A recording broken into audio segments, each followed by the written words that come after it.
बिस्मिल्लाहिर्रहमानिर्रहीम। अस्सलामुअलैकुम। मैं हूँ मिस राबिया और आज हम करेंगे उर्दू जमात चहारम का जायज़ा नंबर 3। पहला सवाल है, दिया हुआ पैराग्राफ गौर से पढ़ें और आखिर में दिए गए सवालात के जवाब बताएं। परचम सिर्फ कपड़े का टुकड़ा नहीं होता, बल्कि ये किसी कौम की इज्जत, अजमत, आज़ादी और खुद मुख्तारी की अलामत होता है। इसलिए हर जिंदा कौम अपने परचम का एहतराम करती है और उसे हमेशा सर बुलंद रखती है। हमारे प्यारे वतन पाकिस्तान का झंडा इंतहाई खूबसूरत है। ये गहरे सब्ज और सफ़ेद रंग पर मुश्तमिल है। सब्ज रंग मुसलमानों की अक्सरियत की नुमाइंदगी करता है, जबकि सफ़ेद रंग पाकिस्तान में बसने वाले गैर मुस्लिमों को जाहिर करता है। ये रंग खुशहाली और अमन की अलामत है। परचम के सब्ज रंग में खूबसूरत चांद और तारा बना हुआ है। चांद तरक्की की निशानदेही करता है, जबकि सितारा रोशनी और इल्म का निशान है। कौमी परचम हमारे लिए फ़ख्र का बाइस है। इसका एहतराम करना, इसे सरबुलंद रखना हर पाकिस्तानी का फ़र्ज है। अब हम करेंगे इसके सवालात और जवाबात। अलिफ, कौमी परचम किस चीज़ की अलामत होता है?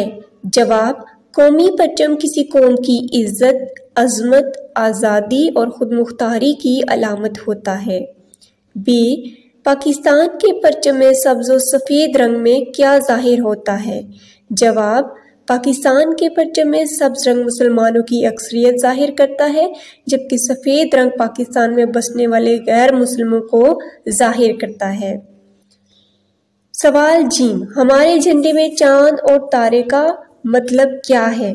जवाब, हमारे झंडे में चांद तरक्की की निशानदेही करता है, जबकि सितारा रोशनी और इल्म का निशान है। सवाल दाल, हमें अपने परचम का एहतराम किस तरह करना चाहिए? जवाब, हमें अपने परचम को हमेशा सरबुलंद रखना चाहिए। सवाल नंबर 2 है पढ़ना। दिए हुए अशार दुरुस्त लफ्ज़, लय, आहंग और रवानी के साथ पढ़ें। एक दिन किसी मक्खी से ये कहने लगा मकड़ा, इस राह से होता है गुजर रोज तुम्हारा, लेकिन मेरी कुटिया की न जागी कभी किस्मत, भूले से कभी तुमने यहाँ पाँव न रखा। गैरों से ना मिलिए तो कोई बात नहीं है, अपनों से मगर चाहे यूं खिंच कर रहना। आओ जो मेरे घर में तो इज्जत है ये मेरी, वो सामने सीढ़ी है जो मंजूर हो आना। मक्खी ने सुनी बात जो मकड़े की तो बोली, हजरत किसी नादान को दीजिएगा ये धोखा। अल्लामा इकबाल की नज़म से लिए गए हैं ये अशार और नज़म का नाम है एक मकड़ा और मक्खी। सवाल नंबर 3, इन अल्फाज को अलिफ बाई तरतीब से लिखें।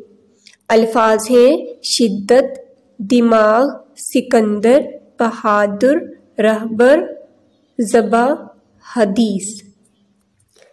अलिफ बाई तरतीब से हम जब लिखेंगे तो सबसे पहले आएगा बहादुर, फिर हदीस, दिमाग, उसके बाद ज़बा, उसके बाद रहबर, फिर सिकंदर, फिर एंड पे शिद्दत।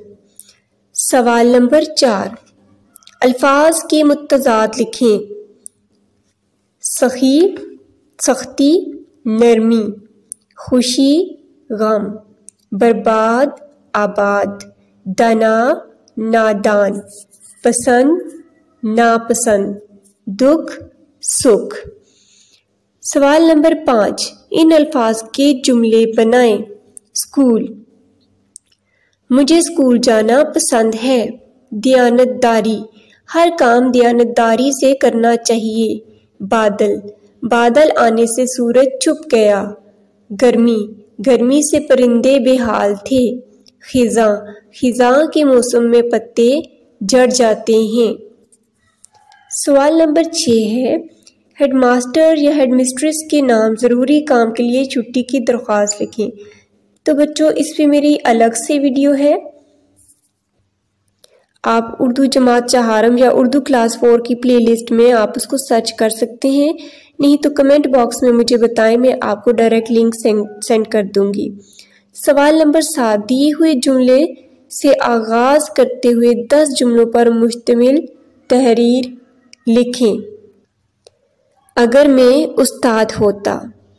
اگر میں استاد ہوتا تو بچوں کو بہت پیار سے پڑھاتا، ڈنڈے کا استعمال بالکل بھی نہ کرتا، بچوں کی حوصلہ افزائی کرتا، فرمانبردار اور پڑھنے والے بچوں کو انعام دیتا، نالائق بچوں کو اپنے پاس بٹھا کر کام کراتا، بچوں سے ان کی دلچسپی کی باتیں کرتا، ان کے ساتھ کھیلتا، انہیں کہانیاں سناتا، تنگ کرنے والے بچوں کے والدین کو بلا کر انہیں سمجھاتا، ان کے مسائل حل کرتا، بچوں کو بار بار سمجھاتا، انہیں سوال کرنے کی اجازت دیتا تاکہ وہ زیادہ سے زیادہ سیکھ سکیں۔ تو پیارے بچوں، یہ تھا ہمارا جائزہ نمبر 3۔ امید کرتی ہوں کہ آپ کو ویڈیو پسند آئی ہوگی۔ ویڈیو کو لائک کریں اور اگر ابھی تک آپ نے میرا چینل سبسکرائب نہیں کیا تو چینل کو سبسکرائب کریں، کیونکہ اس چینل پہ یکساں قومی نصاب کے مطابق تمام مضامین کے ویڈیو لیکچرز موجود ہیں۔ اس کے ساتھ ہی اجازت چاہتی ہوں۔ اللہ حافظ۔ نیکسٹ ویڈیو لیکچر میں ہم سبق نمبر 15 صبح کی آمد پڑھیں گے۔